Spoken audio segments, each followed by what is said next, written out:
Hello, good morning বন্ধুরা, কেমন আছো তোমরা সবাই? আশা করি সবাই ভালো আছো, আমিও ভালো আছি। সকালবেলায় ঘুম থেকে উঠে স্নান করে নিয়েছি, এখন পুজো দেবো। এই যে কাজু কিশমিশ দিয়ে ঠাকুরকে পুজো দেওয়া হয়েছিল, সেই প্রসাদটা খেয়ে নিলাম। তারপরে এখন খাচ্ছি আমি খিচুড়ি আর ডিম সিদ্ধ। তো ভালো লাগছিল না শুধু শুধু খিচুড়ি দিয়ে ডিম সিদ্ধ খেতে। আমার বর বললো সোয়াবিন ভেজে দিচ্ছি, সোয়াবিন ভাজা দিয়ে খাও। সোয়াবিন ভাজা দিয়ে খিচুড়ি কে কে খেয়েছো, কেমন খেতে লাগে বলো তো? এই যে আমি সোয়াবিন ভাজা, ডিম সিদ্ধ আর খিচুড়ি দিয়ে খেয়ে নিলাম। তো ভালো লাগছিল, মোটামুটি খারাপ লাগছিল না। তারপরে পেছনে এসেছি, আর এই দেখো আমাদের এই গাছটাতেও দেখো কত ঝুল হয়েছে, ঘরেও ঝুল হয়েছে, ওগুলো সব ঝাড়তে হবে। তো এখন আমি ভাত বসাবো, ভাতের হাঁড়িটা নিয়ে নিচ্ছি। চলো রান্নাঘরে গিয়ে ভাত বসাবো। আর ওইদিকে আমার বরকে বাজারে পাঠালাম কিছু শাক সবজি আনার জন্য, মানে শাকটাই আনার জন্য। তো এই যে প্রথমে বাজারে গেল, আর সকালবেলায় খাওয়ার জন্য কলা ছিল না বলে কলাটা আমাকে এনে দিয়ে আবার ও বাজারে যাবে। তারপর দেখো বাজার থেকে চলে এসছে শাক নিয়ে, 3 রকমের শাক এনেছে, কলমির শাক, লাল শাক আর পাট শাক। আজকে পাট শাকটাই করা হবে, আর বাকি দুটো যেই শাক এনেছে ওগুলো আমি ফ্রিজে তুলে রাখবো। তারপরে সকালবেলা একটুখানি ছোলা বাদাম খেলাম, আর আমার বর খেয়েছিল ওটস, আর আমি খেয়েছিলাম খিচুড়ি।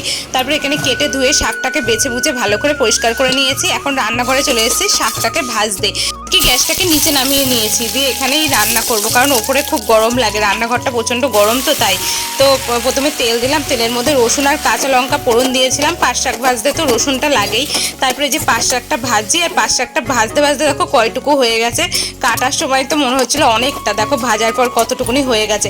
শো থেকে 2 দিন আগে একটা কুর্তি অর্ডার দিয়েছিলাম, তো এই কুর্তিটা চলে এসছে। এই দেখো কুর্তিটা কেমন হয়েছে বলো। আর বিশেষ করে এই প্যান্টটার জন্যই আমি নিয়েছিলাম, প্যান্টটা ঢলা তো তাই। তারপরে দেখো আজকে আমার মা পাঠিয়েছে এঁচোড় চিংড়ি, কি সুন্দর হয়েছে দেখতে, যেমন সুন্দর হয়েছে খেতেও কিন্তু দারুণ হয়েছে। আর আমার প্রিয় কচুর শাক, দুটোই আমার দারুণ লাগে খেতে। তো দুপুরবেলা হয়ে গেছে, এখন ভাত খেয়ে নেব। আর মার তরকারি দেখলে তো আমার তাড়াতাড়ি খিদে পেয়ে যায়, বেশিক্ষণ থাকতে পারি না। চলো তাড়াতাড়ি করে ভাতটা খেয়ে নিই, তারপর আবার আম মাখাবো। অনেকদিন থেকে আম মাখা খেতে ইচ্ছা করছিল বলে বরকে বলেছিলাম আম মাখা আর কাসুন্দি আনতে, তো ও তো এনে দিয়েছিল, কিন্তু আমার মাখা হচ্ছিল না। এগুলো ফ্রিজে রাখা ছিল আমগুলো, তার জন্য দেখো কেমন পেকে গেছে।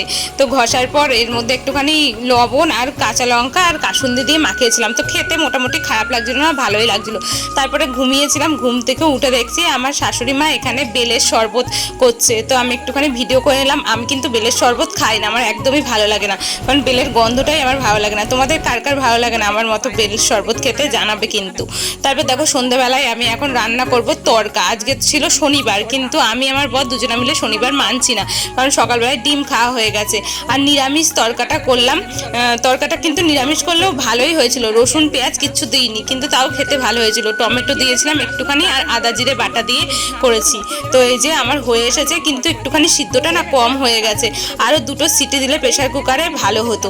আর কিছুক্ষণ যদি রেখে দিতাম প্রেশার কুকারের মধ্যে, ডালটা এমনিই গলে যেত। কিন্তু আমি সঙ্গে সঙ্গে প্রেশার কুকারের ঢাকনিটা খুলেই করে ফেলেছি, তো তাই একটু ঢেকে ঢেকে আমাকে করতে হয়েছিল। এই যে আমি একটুখানি বাটিতে নিয়ে নিলাম, আর ওরা খাবে রুটি দিয়ে, আমি রুটি খাবো না রাতে, তাই আমি শুধুই খাবো, ওর জন্য আমি বাটিতে করে নিয়ে নিলাম।